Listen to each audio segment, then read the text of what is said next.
Почитувани граѓани, денешната пресконференција е на тема Катица Јанева како обвинител или бранител на Зоран Заев.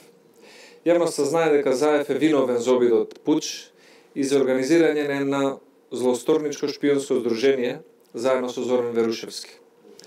Ова злосторничко здружение незаконски следело комуникации и после ги фабрикувало, ги монтирало материјалите, добиени од тоа незаконско прислушкување, само за да му помогнат на Заев да сруши една легално избрана власт и да дојде на власт без поддршка од граѓаните. После постапката и аболицијата што Јанева му ја даде на Зоран Заев, јасно е како бел ден за што станува збор.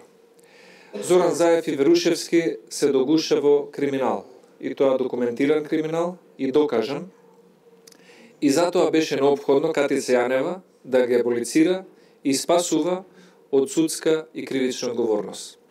Во спротивно, специјалното јавно обвинителство ќе дозволеше процесот да заврши со судска разрешница и судот да ги разгледува и да ги цени доказите и врз основа на нив да донесе праведна пресуда, а не обвинителството да биде адвокат на обвинетите.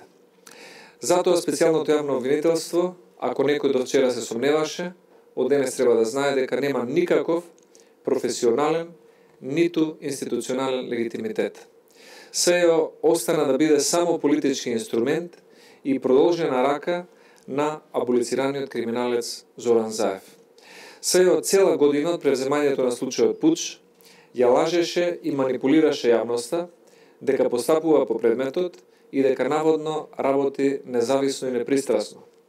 Судењето се одложуваше 10 пати, а господјата Катица Јанева се надмина себе си во измислувањето на причини за одложување на рочиштата.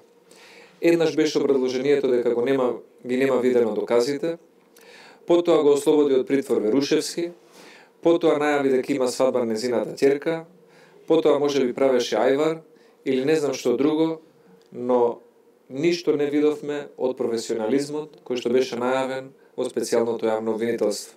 Видовме само дека СЈО се стави во одбрана на криминалот, преку кој што беше нарушен безбедносниот систем, а со тоа се имаше за цел да се наруши политичкиот легитимитет на демократски избраната власт.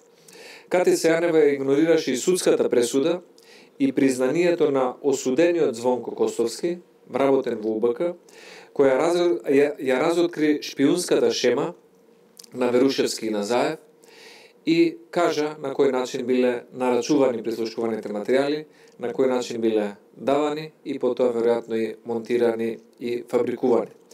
Катица Јанева игнорираше целокупна скај комуникација помеѓу обвинетите во случајот пуч, во која што соработниците на Зоран Заев предвидуваа дури граѓански немири или граѓанска војна, зовривање на состојбите и страдање на сите оние кои што не се дел од нивната шема.